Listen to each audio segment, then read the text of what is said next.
Hello बेटा, आज हम लोग जो स्टार्ट करेंगे टॉपिक वो है स्प्रिंग द्रव्यमान प्रणाली या कहें स्प्रिंग मास सिस्टम। ठीक है, स्प्रिंग मास सिस्टम जो है इसमें हम लोग ये पढ़ेंगे कि ये कितने टाइप का होता है। तो स्टार्ट करते हैं। यह है आपका तरंग गति एवं इसके अनुप्रयोग चैप्टर का कि स्प्रिंग मास प्रणाली, स्प्रिंग मास सिस्टम। किसी नगण्य द्रव्यमान के स्प्रिंग में m द्रव्यमान के पिंड को संयोजित कर बने निकाय या सिस्टम को दोलन निम्न दो प्रकार से कराया जा सकता है। पहला क्या होगा कि स्प्रिंग मास सिस्टम को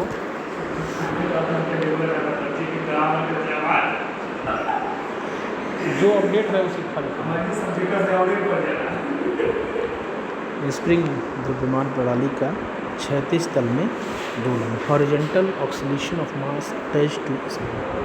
और दूसरा रहेगा स्प्रिंग द्रव्यमान प्रणाली का ऊर्ध्वाधर तल में दोलन, यानी vertical oscillation of mass attached to spring. जो पहला टाइप है वो क्या है तो कहेंगे horizontal oscillation of mass, oscillation of mass attached to spring.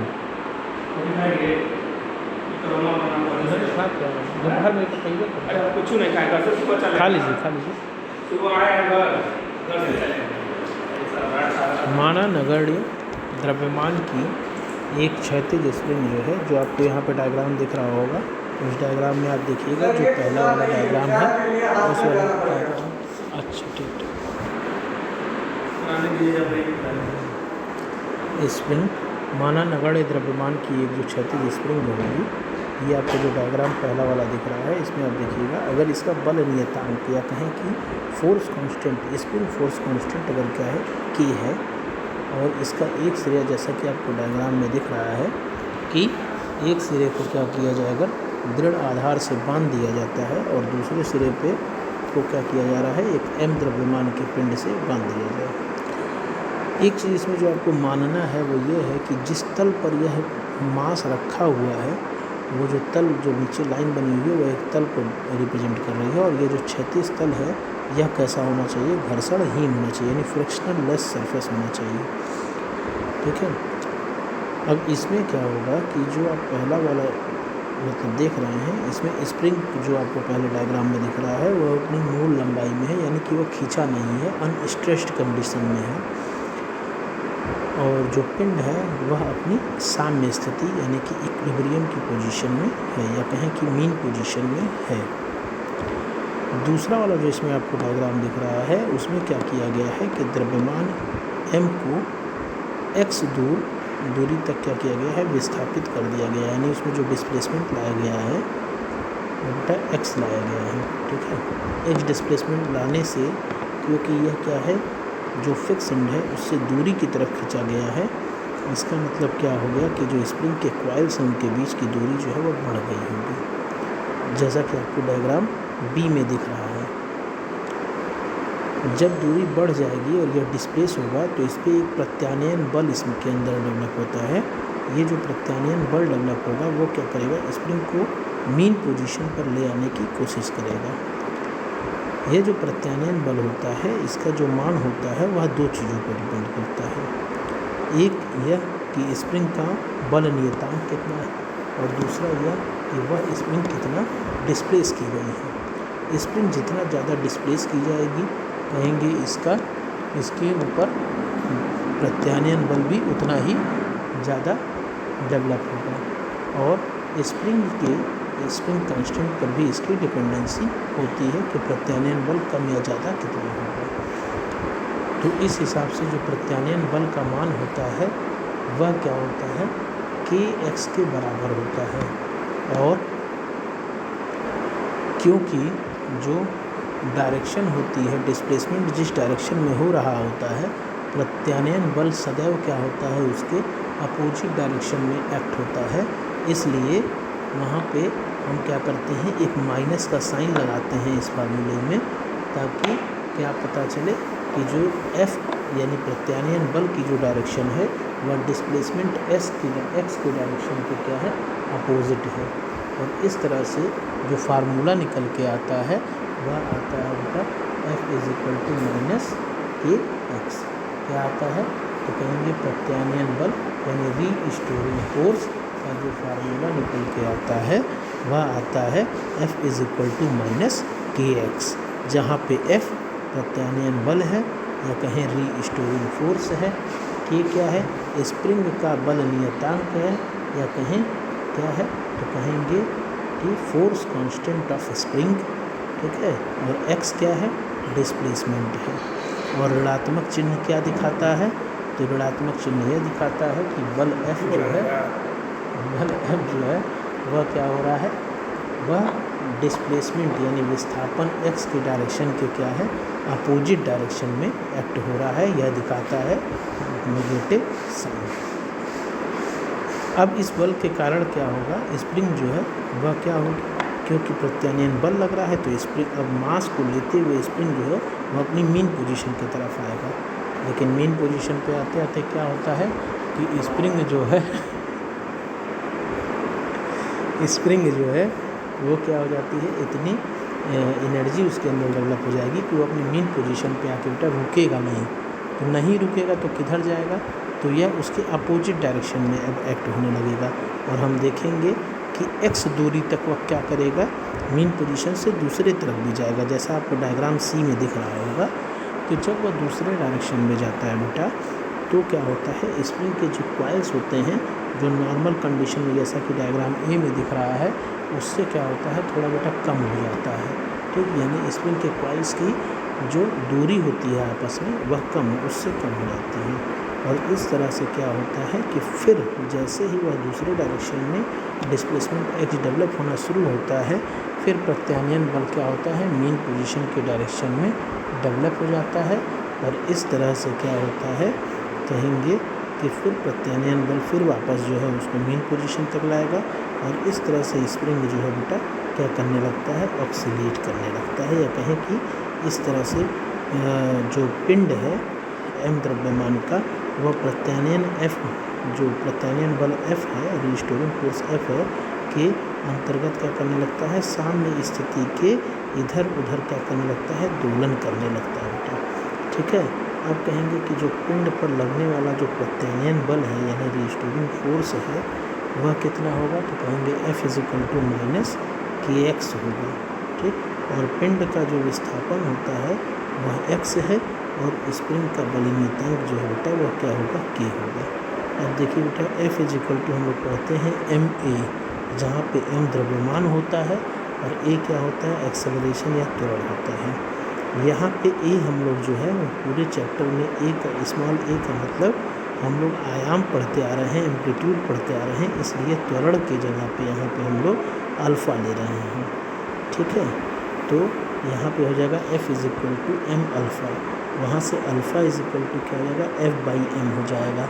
अब F इज इक्वल टू हम लोग माइनस के एक्स पढ़े हैं तो हम लोग F के जगह पे क्या करेंगे, माइनस के एक्स रख देंगे और वहाँ से हो जाएगा minus K x upon M, ठीक। अब हो जाएगा यहाँ पे जो k बाई एम होता है वह क्या हो जाएगा, ओमेगा स्क्वायर के बराबर होता है। तो या तो कहें omega is equal to under root k by M होता है, तो यहाँ पे क्योंकि k बाई एम लिखा हुआ है इसलिए क्या हो जाएगा, ओमेगा स्क्वायर हो जाएगा, ठीक है। और यहाँ से alpha is equal to minus omega square X हो जाएगा, ठीक। तो वही कहा जाता है कि यह क्या होता है, त्वरण जो होता है वह डायरेक्टली प्रोपोर्शनल होता है किसके, विस्थापन के, ठीक है। और जो नेगेटिव साइन ये शो करता है कि विस्थापन की दिशा के क्या होगा, अपोजिट डायरेक्शन में क्या करता है, त्वरण जो है वह उत्पन्न हो रहा होगा।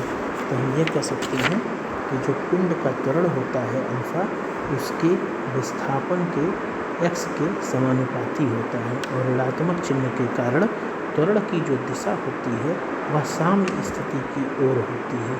अतः पिंड की गति सरल आवर्त गति है और इसका आवर्तकाल क्या हो जाएगा, t is equal to 2 pi by omega होता है, omega is equal to under root k by M होता है ओमेगा की वैल्यू अंडर रूट की वाई पुट करने पर t is equal to 2 pi under root m by K हो जाता है। और यहाँ से हमको जो है स्प्रिंग के आवर्तकाल के लिए फार्मूला मिलता है बेटा t is equal to 2 pi under root m by K. आवृत्ति और आवर्तकाल में बेटा एक रिलेशन होता है n is equal to 1 by T कहिए या t is equal to 1 by n कहिए, ठीक है। तो उस हिसाब से जो हम देखते हैं तो हमको क्या दिखता है, तो हम लोगों को दिखता है कि n इज इक्वल टू लिखने पर 1/2 2 pi under root K by m हो जाता है। और इस तरह से जब हम 2 पाई को n की तरफ ले जाते हैं तो क्या होता है 2 pi n is equal to under root K by m होता है और 2 पाई n क्या होता है बेटा ओमेगा के बराबर होता है, ठीक है। इस तरह से ये हमारा जो है वह निकल के हम लोगों के सामने आया पूरी condition horizontal oscillation of mass attach to spring के केस में, ठीक। दूसरा जो टाइप बेटा हम लोगों को पढ़ना है वह क्या है, vertical oscillation of mass attached to spring, या कहें स्प्रिंग का द्रव्यमान प्रणाली का ऊर्ध्वाधर तल में दोलन, ठीक है।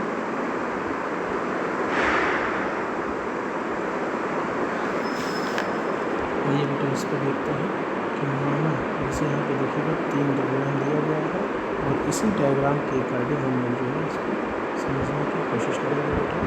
क्या है कि माना n नगण्य द्रव्यमान की ऊर्ध्वाधर स्प्रिंग का सिरा, यानी कि हम लोग यहाँ पे स्प्रिंग के द्रव्यमान को क्या मानना है बेटा, नगण्य मानना है, ठीक है। तो उस कंडीशन में कह रहा है कि जो स्प्रिंग का सिरा है वो किसी दृढ़ आधार से बंधा हुआ है, जैसा कि आपको यहाँ डायग्राम में दिख भी रहा होगा कि कैपिटल A आधार से बंधा हुआ है स्प्रिंग, ठीक। यह A वाला जो डायग्राम है वह स्प्रिंग की पहली कंडीशन है जब स्प्रिंग पर कोई भी मास बेटा नहीं लगाया गया है और उस समय पे जो स्प्रिंग की लंबाई है वह क्या है, कैपिटल L है। फिर जो दूसरा वाला बेटा B वाला डायग्राम दिया है उसको देखेंगे। हम लोगों ने क्या किया, स्मॉल m द्रव्यमान का एक पिंड लगाया और स्प्रिंग की जो लंबाई है वह स्मॉल l बढ़ जाती है और स्मॉल l बढ़ने के चलते एक विस्थापन आता है और इस विस्थापन के चलते स्प्रिंग वापस अपनी पोजीशन में जाना चाहेगी। इसके लिए उसके अंदर एक प्रत्यानयन बल डेवलप होता है और यह प्रत्यानयन बल F होता है जो कि क्या होता है, तो कहेंगे -KL के बराबर होगा। और क्योंकि L नीचे की तरफ डेवलप हुआ है इसलिए प्रत्यानयन LF का मान ऊपर की तरफ डेवलप होगा, ठीक है। फिर जो इसमें मास है m, उस पर क्या होगा, उसका weight mg towards earth centre नीचे की ओर एक्ट हो रहा होगा। अगर इस मास को हम लोग y डिस्प्लेसमेंट दे दें तो डायग्राम C वाली कंडीशन आ जाएगी। और जब बेटा डायग्राम C वाली कंडीशन आएगी तो हम लोग ये देखेंगे कि एक और प्रत्यानयन बल डेवलप होगा जो F डैश कहलाएगा, ठीक है। और अंत में हम क्या कहेंगे, तो कहेंगे कि जब ये नीचे की तरफ आ जाएगा M डैश तो उसको छोड़ने की क्या होने लगेगा, दोलन करने लगेगा। इस कंडीशन में तो हम लोग क्या देखते हैं कि पिंड जो है उसके संतुलन में करने के लिए जो त्वरण होगा जो नीचे आकर उठता है, अगर नीचे आकर लटक गया है और उस कंडीशन में जो त्वरण है वह 0 होगा तो कहेंगे कि हम लोग ये देखते हैं कि F प्लस mg यानी परिणामी बल 0 होना चाहिए। तो कहेंगे F प्लस mg, ठीक। यह क्या हो जाए, तो कहेंगे यह क्या होना चाहिए, 0 होना चाहिए, ठीक है। तो कहेंगे F plus mg is equal to 0। F की जगह पे -KL है बेटा, यहाँ पे देखिएगा प्रत्यानयन बल F is equal to -KL है तो -KL करेंगे F की जगह पे प्लस mg और यहाँ से mg is equal to KL हो जाएगा बेटा, ये याद रखेंगे। फिर हम लोग पिंड को नीचे की तरफ खींचते हैं जो तीसरी वाली कंडीशन है, नीचे की तरफ खींच कर छोड़ दें तो इस पिंड द्वारा क्या होगा, पिंड पर एक प्रत्यानयन बल के कारण पिंड साम्य स्थिति की ओर आगे बढ़ने लगेगी और साम्य स्थिति पर पिंड पर लगने वाला प्रत्यानयन बल क्या हो जाता है बेटा, शून्य हो जाता है। किंतु गति की जड़त्व के कारण पिंड साम्य स्थिति के दूसरे ओर ऊपर जाकर विराम अवस्था में होता है।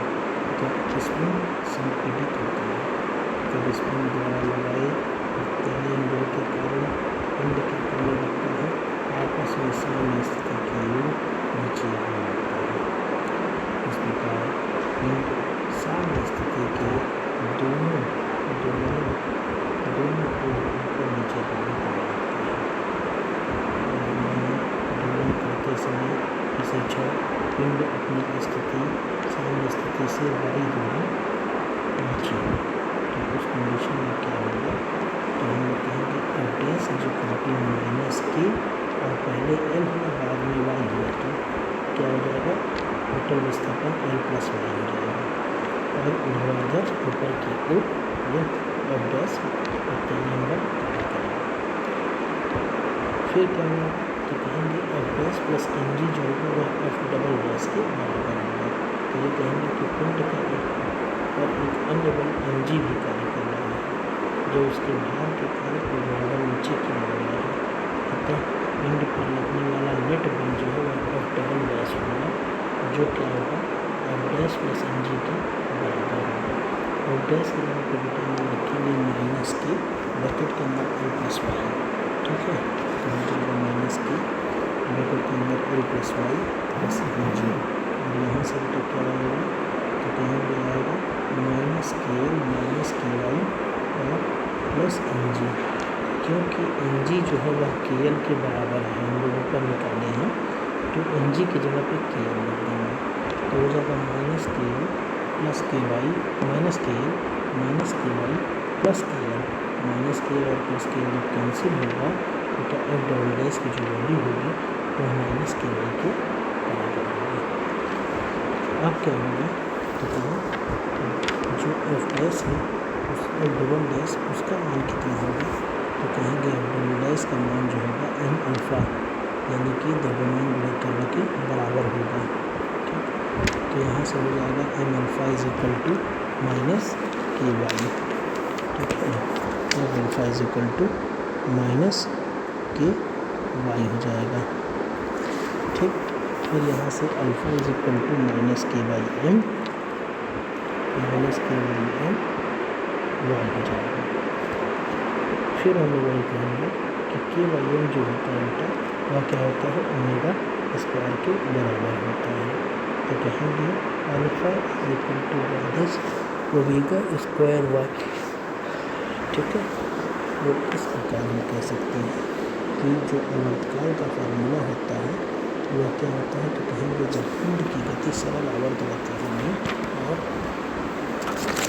जो पिंड की गति में त्वरण अल्फ़ा होगा उसका विस्थापन वाई होगा के समानुपाती होगा, तो वहाँ पर जो ऋणात्मक चिन्ह है वह क्या है, त्वरण की दिशा और साम्य स्थिति की ओर है, यह दर्शाता है, ठीक है। और पिंड की गति सरल आवर्त गति है। इस प्रकार जो बेटा आवर्तकाल का फार्मूला निकल के आता है वह आता है T is equal to 2 omega, और बेटा ओमेगा की जगह पे हम लोग रखेंगे under root K by M, और यहाँ से निकल के आएगा T is equal to 2 under root M by K, और टी के जगह पे हम लोग चाहें तो क्या रख सकते हैं, 1/n भी रख सकते हैं, या कहें कि n is equal to 1/t होता है। इस प्रकार जो फार्मूला निकल के आएगा वह आएगा n is equal to 1/2 under root K by M, फिर हम 2 को पक्षांतर करेंगे बेटा, तो ये हो जाएगा 2n के बराबर, कहेंगे 2n is equal to under root K by M, और 2n बेटा होता है ओमेगा, तो हो जाएगा omega is equal to 2n is equal to under root K by M. इस प्रकार हम लोग क्या कह सकते हैं, तो कह सकते हैं कि जो टी का सूत्र होता है टाइम पीरियड के लिए होता है T is equal to 2 under root L by G, और एम बाई के जो होता है वो क्या हो जाएगा, एल बाई जी के बराबर हो जाएगा, एल बाई जी के बराबर हो जाएगा, ठीक है। और इस प्रकार हम लोग एल क्या है तो कहेंगे पिंड द्वारा स्प्रिंग में होने वाली वृद्धि है। जी क्या है गुरुत्वीय त्वरण है। एम क्या है पिंड का द्रव्यमान है। के क्या है पिंड का स्प्रिंग कांस्टेंट है, लोकल कांस्टेंट है स्प्रिंग का।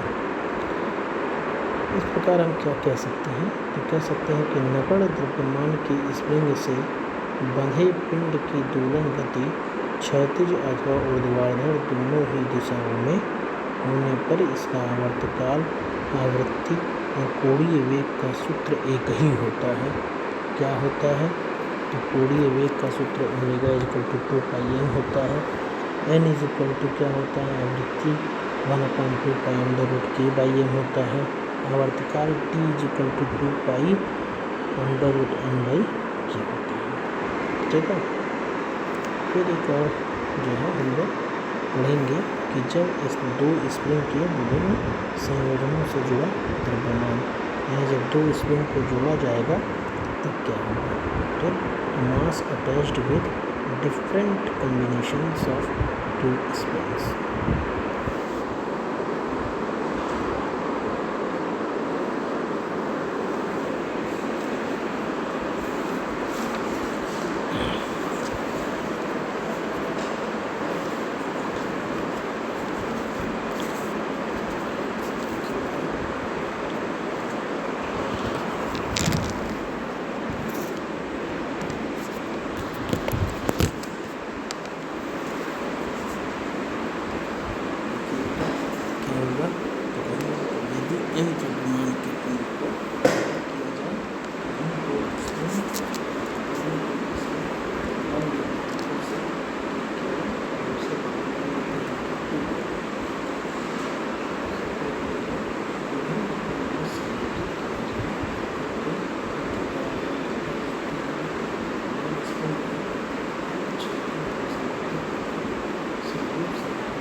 दोनों स्प्रिंग जो है आपके यहाँ मास के साथ अटैच किए गए हैं।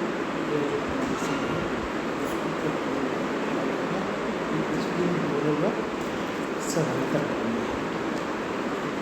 इसी प्रकार जब हम देखते हैं कि दोनों स्प्रिंग यह क्या दोनों के साथ जोड़े हुए हैं और साथ में दोनों स्प्रिंग को कंबाइन करते हुए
दोनों ही केस में चाहे ए वाला केस हो या बी वाला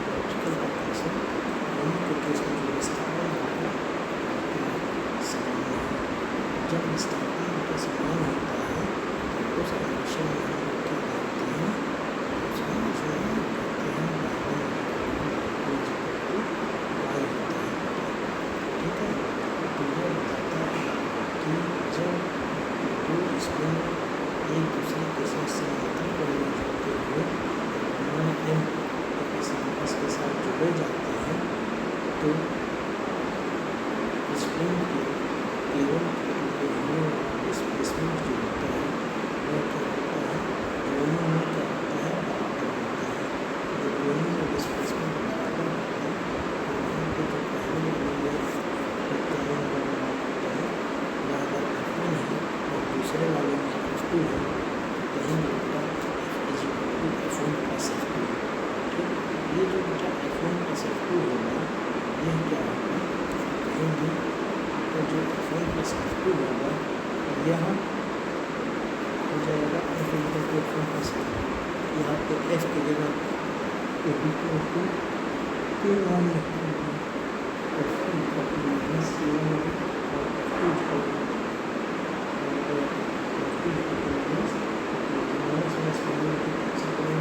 और प्लस की कंडीशन के Y is equal to K1 y plus K2 y को ढूंढने के लिए निकल जाएगा K K1 प्लस K2 की कंडीशन। तो K K2 की कंडीशन निकल के आएगी तो कहेंगे कि K क्या है, कहेंगे K जो है वो स्प्रिंग के समांतर संयोजन के तुल्य स्प्रिंग के मान्यताओं है, यानी कि equivalent force of constant equivalent force constant of spring है। ठीक है, इसको कहेंगे K इक्विवेलेंट। ठीक है बेटा, हमेशा जब भी पैरेलल होगा तो K इक्विवेलेंट का मान क्या होता है, सीधे सीधे सारी स्प्रिंग के कांस्टेंट को जोड़ दिया जाता है और उसके बराबर होता है। तो कहेंगे K equivalent K1 plus K2 तीन स्प्रिंग आता है, चार होता है, इसी तरह से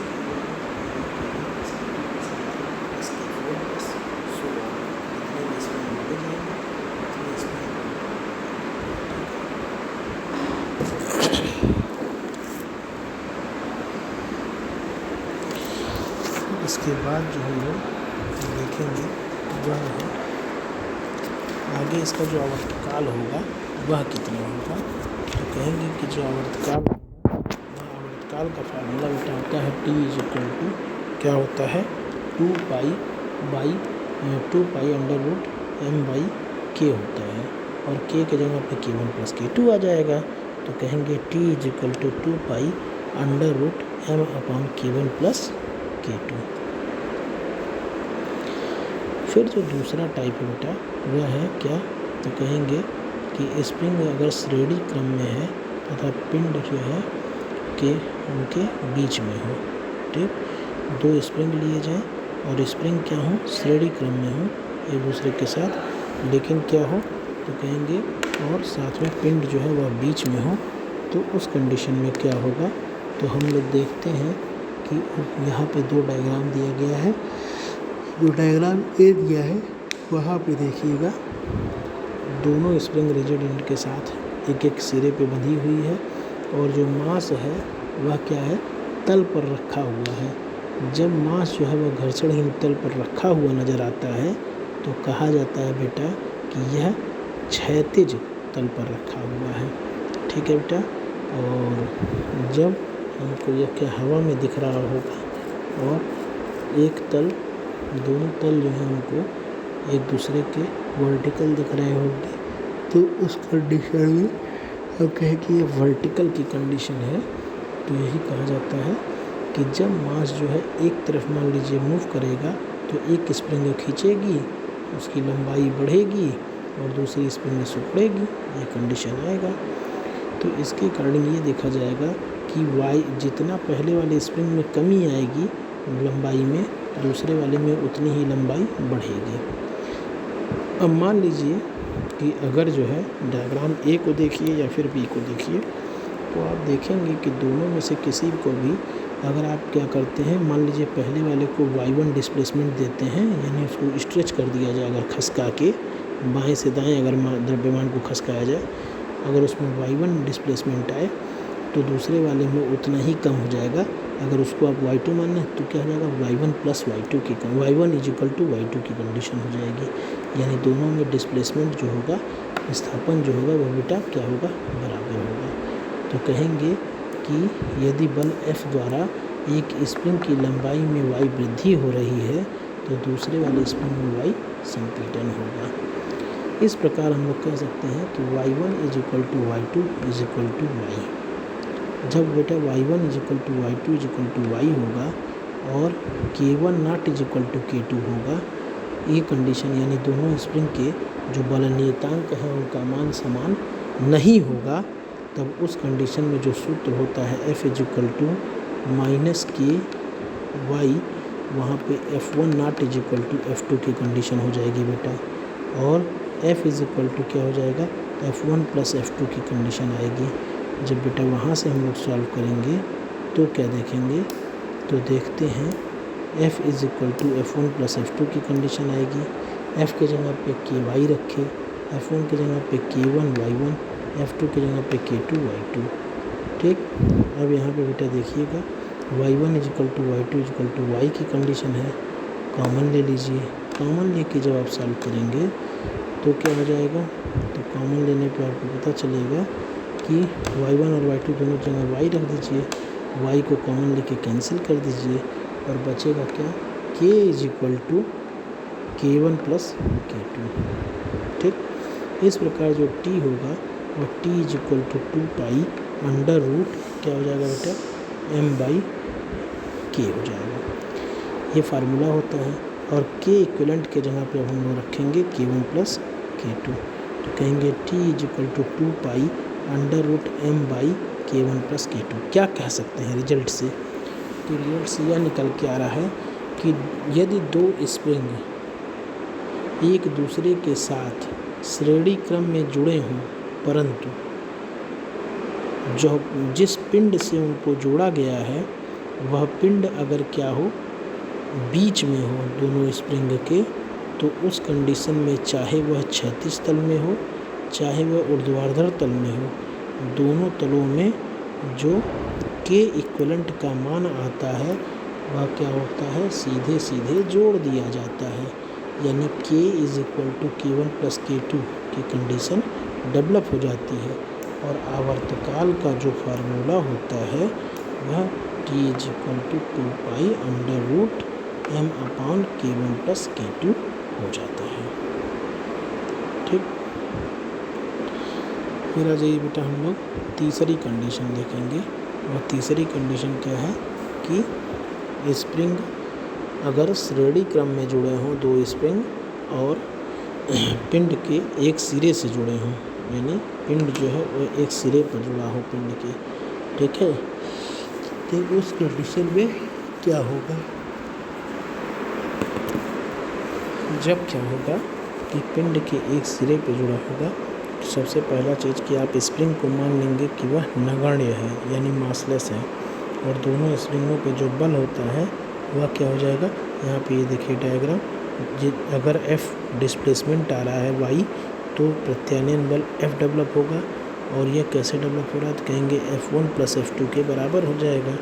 तो यहाँ पे क्या हो जाएगा, तो कहेंगे F1 is equal to F2 is equal to क्या हो जाएगा, F के बराबर। जैसे ही F1 is equal to F2 is equal to F के बराबर होगा, आप देखेंगे डिस्प्लेसमेंट y जो आ रहा है वो y1 प्लस y2 का योग है, तो कहेंगे y1 plus y2 is equal to y की कंडीशन, या कहें y is equal to y1 plus y2। y की वैल्यू बेटा क्या होगी, तो f is equal to k y होता है, तो y की वैल्यू बेटा होगी f upon k, f upon k. ठीक, तो कहेंगे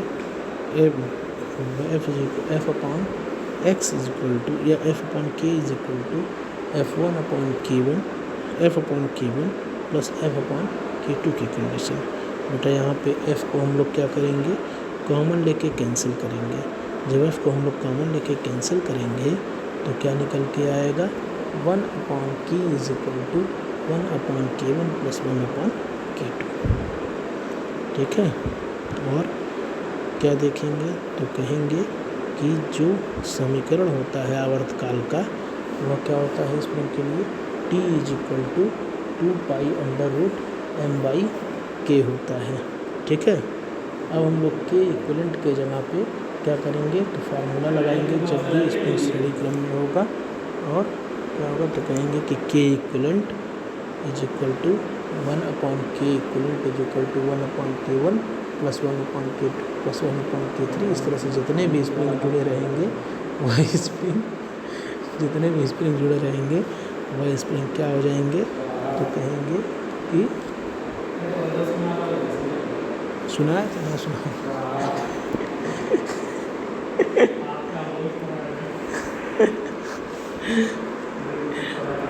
और यहाँ पे क्या हो जाएगा, के इक्वलेंट की जो वैल्यू होगी वह हो जाएगी, आप देखेंगे 1/k1 is 1/k is equal to 1/k1 plus k2 होगी। और इस तरह से हो जाएगा k1 plus k2 1/k is equal to k1 plus k2 upon k1 k2। और यहाँ से के इक्वलेंट की वैल्यू हो जाएगी k1 k2 upon k1 plus k2। ठीक है, और इस प्रकार जो स्प्रिंग होगा उसका क्या हो जाएगा, तो कहेंगे फार्मूला हो जाएगा T is equal to 2 pi √m up into क्या हो जाएगा m upon k1 k2 upon k1 plus k2। k1 k2 ऊपर आ जाएगा तो हो जाएगा T is equal to 2 pi km √m bracket के अंदर k1 plus k2 upon k1 k2। ठीक है, अगर k1 is equal to k2 हो जाए तो क्या देखने को मिलेगा, तो जैसे ही k1 is equal to k2 होगा तो हम लोग क्या करेंगे, k1 रख देंगे k2 की जगह पर भी, तो हो जाएगा k1 into k1 square upon 2k1। k1 से k1 कैंसिल होगा, हो जाएगा k1/2, यानी k क्या हो जाएगा, k इक्वलेंट k1/2 हो जाएगा। ठीक है, इस प्रकार से अगर n स्प्रिंग जोड़ दी जाए तो क्या हो जाएगा, तो कहेंगे स्प्रिंग का बल नियतांक k1/n हो जाएगा। ठीक है, इस प्रकार से हम लोग ये सारी कंडीशंस पढ़ते हुए स्प्रिंग के चले आ रहे हैं। ठीक है, अब हम लोग यहाँ तक का पोर्शन पढ़ लिए हैं। उसके बाद हम लोग क्या पढ़ेंगे, अगले वाले में हम लोग पढ़ेंगे free forced and damped oscillation क्या होते हैं। ठीक है, तो आप अच्छे से इस स्प्रिंग के टॉपिक्स को तैयार करने की कोशिश करें। ठीक है, श्रेणी क्रम समांतर क्रम में क्या होगा ये समझने की कोशिश करें, और साथ ही इसमें हम लोग कुछ लास्ट में न्यूमेरिकल्स की भी प्रैक्टिस करेंगे। कम से कम हर टाइप के 1 से 2 क्वेश्चन हम लोग लगाएंगे। ठीक है, तो फिर इसको आगे हम लोग कंप्लीट करते हैं। ठीक है।